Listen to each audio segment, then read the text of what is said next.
Today, during my time with the Lord, I don't know what that was. Wow.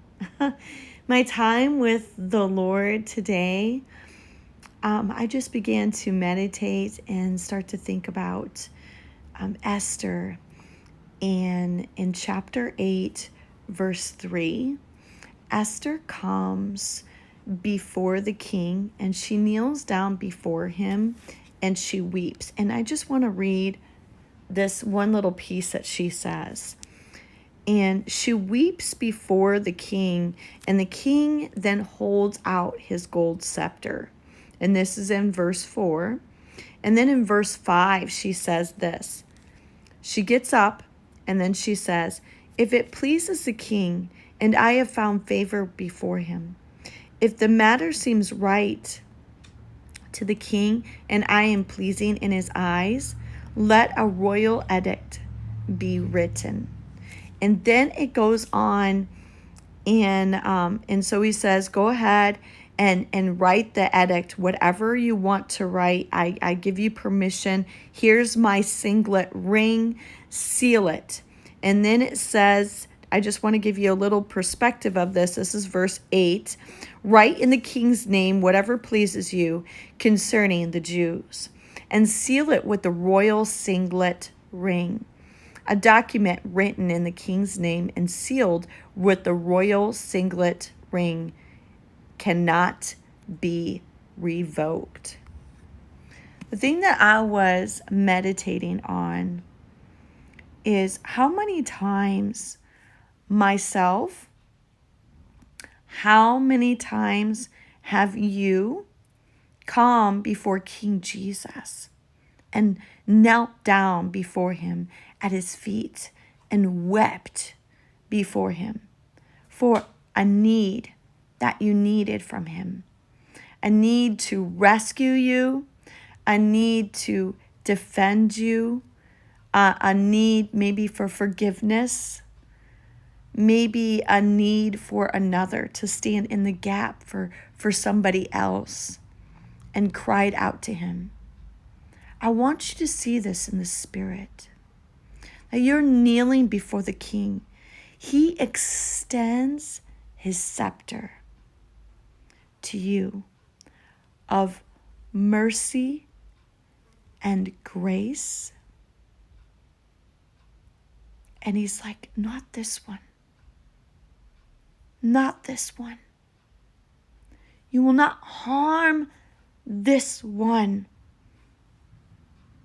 She's mine. He is mine.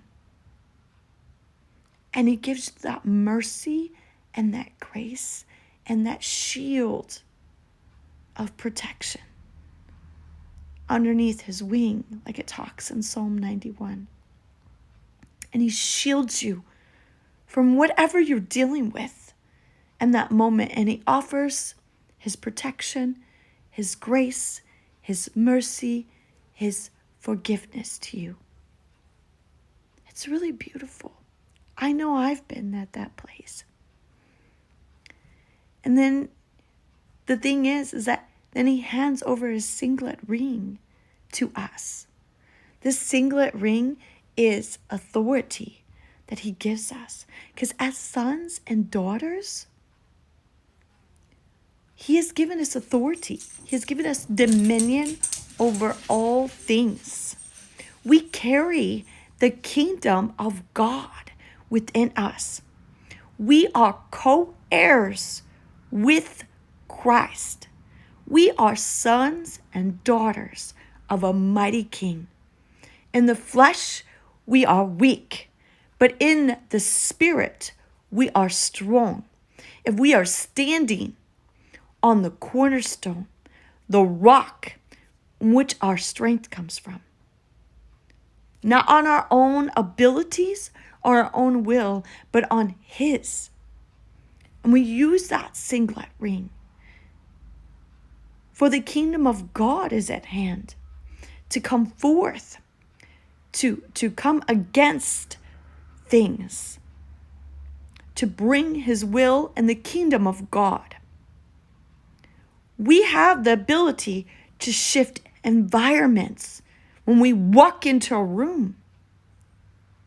We are ambassadors of Christ. We need to start representing Christ well. Because if we claim that we are Christian, then we should act like it. And our lives should portray it. Because when it doesn't, then it falls back on Jesus.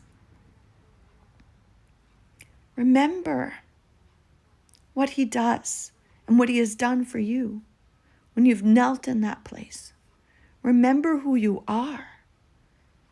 I just encourage you to go and read Esther chapter 8 for yourself and just come with that perspective and really see yourself as Esther coming before King Jesus in this type of way. You know, I share these things because I want to reel people in deeper. I want people to know him the way that I know him. Come in deeper and think about these things. And these things, this is a story about Esther, yes, but it's also a metaphor and prophetic act. Even just like Esther, when she comes into the throne room, when she's not called, is how we're supposed to come into the presence of God, into his kingship of honor and also to praise as well to him. He's worthy of that. So just sit with him today and really think about this. I hope you have a blessed day.